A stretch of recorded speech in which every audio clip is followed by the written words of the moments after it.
నమస్తే న్యూస్ 24 తెలుగుకి స్వాగతం. వార్తలోని ముఖ్యాంశాలు ఇప్పుడు చూద్దాం.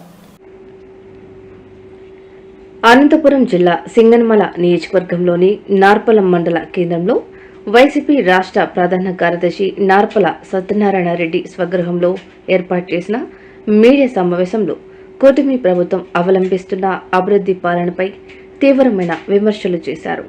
ప్రభుత్వం ఏర్పడి 2 ఏళ్లు పూర్తి కావస్తున్న జగన్నామ స్మరణ మాత్రం మానుకోలేదని, పైగా ఎన్నికలలో ప్రజలకు ఇచ్చిన హామీలను అమలు చేయడంలో పూర్తిగా విఫలమైందని విమర్శించారు. కేంద్ర ప్రభుత్వం తీసుకువచ్చిన సర్ పైన నార్పల మండల కేంద్రంలోని ఎస్వి ఫంక్షన్ హాల్లో వైసీపీ బిఎల్ఏలకు నియోజకవర్గ వ్యాప్తంగా అవగాహన సదస్సు ఉంటుందని, ఈ సదస్సుకు సింగనమల నియోజకవర్గ వ్యాప్తంగా ఉన్న వైసీపీ బిఎల్ఏలు అందరూ తప్పకుండా హాజరవ్వాలని కోరారు. ఈ సమావేశంలో నార్పల మండల కన్వీనర్ కాదర్ వలీ ఖాన్, బుక్కరాయి సముద్రం జడ్పీటీసీ భాస్కర్, ఎంపీటీసీ శంకర్ యాదవ్, దుర్గం మాజీ సర్పంచ్ రామాంజనేయులు, బీసీసీఎల్ అధ్యక్షులు ఫణీంద్ర, ఏసీసీఎల్ అధ్యక్షులు ప్రభుదాస్, శివశంకర్ రెడ్డి, శివయ్య, నాగరాజు, సింగనమల రామకృష్ణారెడ్డి, గార్ల దిన్నె, సుంకిరెడ్డి, యుగంధర్, ఓపిరెడ్డి తదితరులు పాల్గొన్నారు. జగన్మోహన్ రెడ్డి గారి నామస్మరణ చేస్తున్నారు. ఈ 2 సంవత్సరాలలో వాళ్ళు ఏమీ పని చేయలేదు. ప్రజలకు ఉపయోగపడేటటువంటి ఏ ఒక్క కార్యక్రమం చేపట్టలేదు. కాబట్టి వాళ్ళ యొక్క పరిపాలన నుంచి ప్రజల దృష్టి మళ్లించడానికి మాత్రమే వాళ్ళు జగన్మోహన్ రెడ్డి నామస్మరణ చేస్తూ ఉన్నారు. నిజంగా పాలకులకు చిత్తశుద్ధి ఉంటే ఈ 2 సంవత్సరాలలో రైతాంగానికి, ఈ 2 సంవత్సరాల కంటే ముందు చనిపోయినటువంటి వాళ్ళకి కానీ ఈ 2 సంవత్సరాల్లో చనిపోయినటువంటి రైతాంగ కుటుంబంలో ఒక్క కుటుంబానికైనా నష్టపరిహారం చెల్లించినారా? నిజంగా కూడా ఆలోచించుకోవాలా. కేవలం ఇన్పుట్ సబ్సిడీ ఇచ్చింటే ఏ మేరకు ఇచ్చినారో కూడా చెప్పాలి కదా. ఆ ఇన్పుట్ సబ్సిడీల గురించి మాట్లాడట్లా. లేకపోతే ఈ జిల్లా రైతాంగానికి జగన్మోహన్ రెడ్డి గారి నాయకత్వంలో ఈ రాష్ట్రం అంతా కూడా రైతాంగానికి ఇన్సూరెన్స్ తానించి ఆ నష్టం వస్తే ఇన్సూరెన్స్ కంపెనీల ద్వారా నేరుగా రైతాంగానికి ఆ మొత్తం జమ అయ్యేది. కానీ ఈరోజు ఈ కూటమి ప్రభుత్వం వచ్చిన తర్వాత ఒక్కటంటే ఒక్క రైతుకు కూడా ప్రభుత్వం నేరుగా ఎక్కడ కూడా ఇన్సూరెన్స్ చెల్లించడం లేదు. అందుకనే ఎక్కడ కూడా నష్టపోయిన రైతుకు ఇన్సూరెన్స్ కూడా రావడం లేదు. పోనీ రైతాంగం పరిస్థితి ఇది. అదేవిధంగా నిరుద్యోగ యువత తమకి ఇస్తానన్నటువంటి నిరుద్యోగ భృతి రాక ఇబ్బంది పడుతూ ఉన్నారు. ఒక్కటంటే ఒక్క కొత్తగా నోటిఫికేషన్లు ఎక్కడ రావట్లే. అనేక మంది నిన్న కూడా మే 31వ తారీఖు కావచ్చు, ఏప్రిల్ 30వ తారీఖు కావచ్చు, అనేక రిటైర్మెంట్ ఫంక్షన్కి మేము పాల్గొంటా ఉన్నాం. రిటైర్మెంట్లో అవుతున్నారు తప్ప ఏ ఒక్క కొత్త నోటిఫికేషన్ కూడా రావలే. నేను నిన్న అడిగినాను వాళ్ళని అధికారులు, ఆర్డబ్ల్యూఎస్ అధికారులు, అయ్యా ఏమైనా కొత్త నోటిఫికేషన్లు వచ్చినాయా? మీకున్నటువంటి పోస్టులలో కొత్తగా ఎవరైనా వస్తూ ఉన్నారా అని అంటే అవన్నీ ఏమీ లేవు. కేవలం కాంట్రాక్ట్ బేసిస్ మీద మాత్రమే ఎవరైనా తీసుకుంటున్నారు తప్ప కొత్తగా ఉద్యోగాలు ఇచ్చే పరిస్థితి ఈ కూటమి ప్రభుత్వంలో లేదని ఉద్యోగస్తులే స్పష్టంగా చెప్తా ఉన్నారు. ఇవి భారతరత్న ఇవ్వాలని, భారతరత్న ఇవ్వాలన్న దానికి ఎవరు అడ్డుపడే వాళ్ళు ఎవరున్నారు? గడిచిన 12 ఏళ్లుగా పైన బీజేపీ గవర్నమెంట్తో మీరు 7 సంవత్సరాలు 8 సంవత్సరాల పాటు పొత్తులోనే ఉన్నారు. అంతకుముందు మీరు ఎన్డీఏ గవర్నమెంట్లో భాగస్వాములుగా ఉన్నారు. వాజ్పేయి ఉన్నప్పుడు ఉన్నారు, ఇంకొకరు ఉన్నప్పుడు ఉన్నారు. మీరు ఎక్కడ గుజరాత్ ఉన్నప్పుడు ఉన్నారు. మీరు ఎక్కడ మీరు చేయగలిగినారు? నిజంగా కూడా ఆ రోజే కాదు ఈ రోజుకి కూడా ఎన్టీ రామారావు పట్ల ఈ రాష్ట్రంలో ఎవరికైనా నిజంగా అభిమానం ఉంది అని అంటే అది జగన్మోహన్ రెడ్డి గారికి. ఎందుకు ఆ మాట చెప్పాల్సి వస్తూ ఉంది అని అంటే ఈరోజు రాష్ట్ర రాజధానిగా పేరొందబడినటువంటి విజయవాడ ఎన్టీ రామారావు జిల్లాగా నామకరణం చేసినటువంటి వ్యక్తి జగన్మోహన్ రెడ్డి. ఇవన్నీ కూడా ఆలోచించాలి.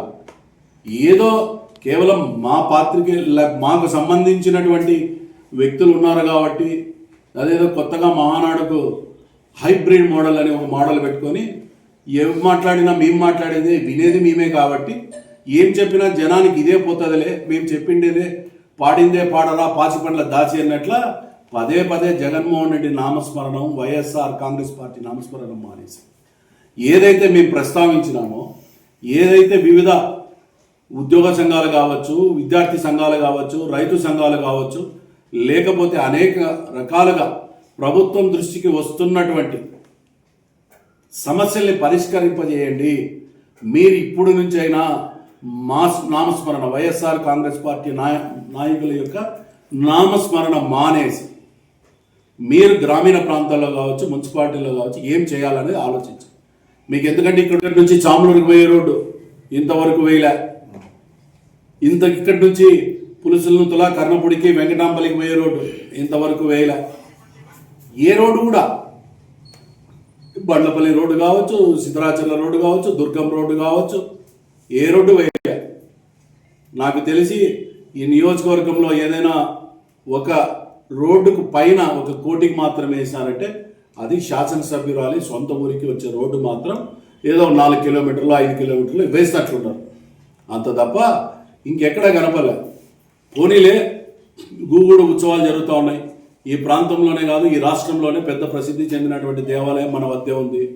ఆ దేవాలయానికి చుట్టూరా మీరేమైనా అభివృద్ధి కార్యక్రమాలు చేసినారా? ఏం చేయలే కదా.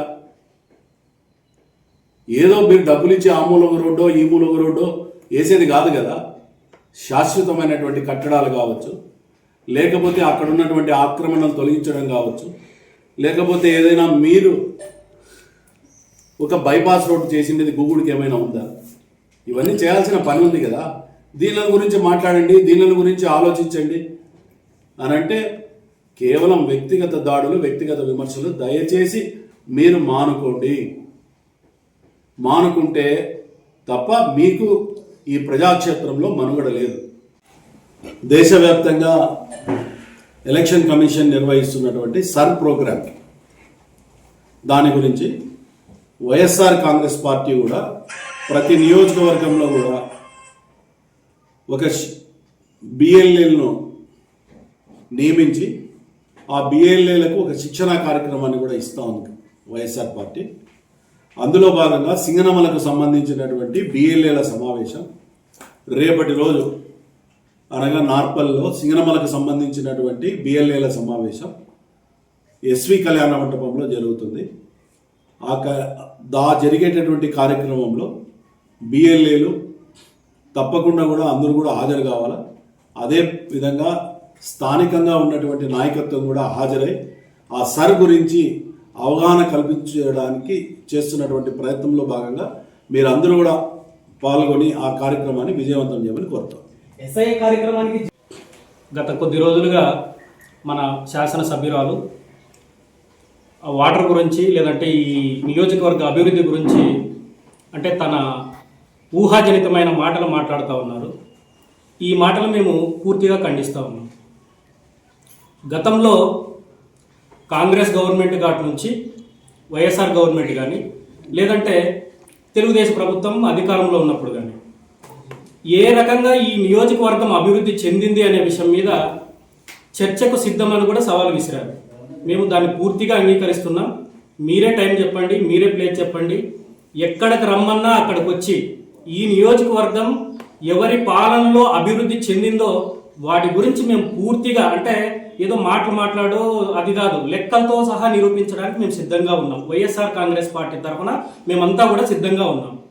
మా నాయకులు అవసరం లేదు. మేము మండల స్థాయిలో ఉన్న లోకల్గా ఉన్న నాయకులమే చెప్తాం ఏ మండలంలో ఎంత అభివృద్ధి జరిగింది అనేది.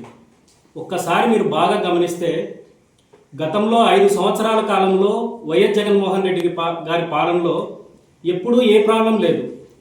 లాస్ట్ సంవత్సరం తప్ప మిగతా 4 సంవత్సరాలు మరో వారిని ఎక్కడైనా నాకోకుండా బుక్కరాయి సంవత్సరము సింగనమల చెరువులు అయితే సంవత్సరం పొడవునా మరో వారిని చరిత్ర ఉంది. కానీ మన డ్యామ్ సంబంధించిన ఆ గేట్లు మరమ్మతులు ఇంతకాలంలో ఎప్పుడే కానీ ఆ రిపేర్లు కానీ ఏవే కానీ జరగలేదు. అదేందో దురదృష్టము మన ఈ నియోజకవర్గ రైతుల అదృష్టము. మరి ఇప్పుడు రిపేర్లు వచ్చినాయంట. 2 సంవత్సరాల కాలం అయింది. ఆ గేట్లు ఎప్పుడు రిపేర్ వచ్చినాయి ఎప్పుడు చేపిల్లు అనేది అంటే వాళ్ళకి కనీసం ఆ ఐడియా కూడా లేకోకుండా మాట్లాడుతున్నారు.